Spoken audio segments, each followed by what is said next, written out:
આ ફ્રોડ કરવાવાળા લોકો છે ને દરરોજ નવી ને નવી રીત શોધતા હોય છે.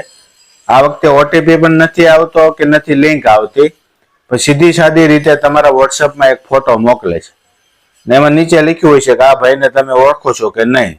એટલે આપણને એમ થાય ભાઈ કોનો ફોટો છે, લાવો ડાઉનલોડ કરી.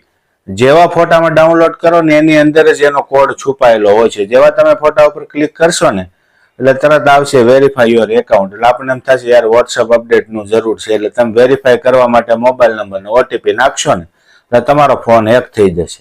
હવે ખાલી વોટ્સઅપ હેક નથી થતું, આમાં સાથે સાથે તમારો ફોન પણ હેક થઈ જાય છે. એટલે માટે સૌથી પહેલા એ ધ્યાન રાખવાનું છે કે અજાણ્યા નંબરમાંથી કોઈનો ફોટો આવે ને તો ડાઉનલોડ કરવાનો નથી.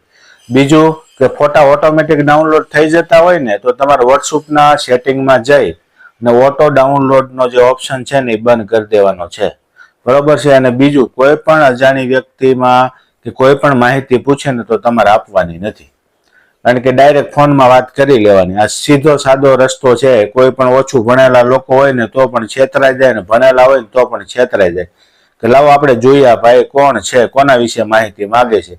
એની અંદર જ ફોટાની અંદર જ એ રીતે એનો કોડ હોય છે કે જેનાથી આપણો ફોન હેક થઈ જાય, આપણું ખાતું પણ સાફ થઈ જાય.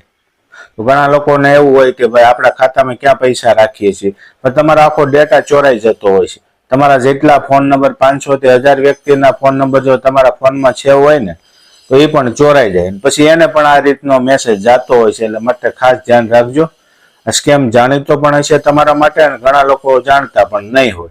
આ વિડીયો બને ત્યાં સુધી 5 જણાને શેર કરજો અથવા 5 જણાને આ માહિતી પહોંચાડજો કે આવી રીતે ફોટો આવે તો આપણે ડાઉનલોડ કરવાનો નથી અને કોઈ પણ જાતનો રિપ્લાય આપવાનો નથી. છતાં કોઈ બીજી માહિતી જોઈતી હોય તો મને કોમેન્ટ કરીને જણાવજો, હું જરૂરથી એના ઉપર વિડીયો બનાવી અને મૂક્યા.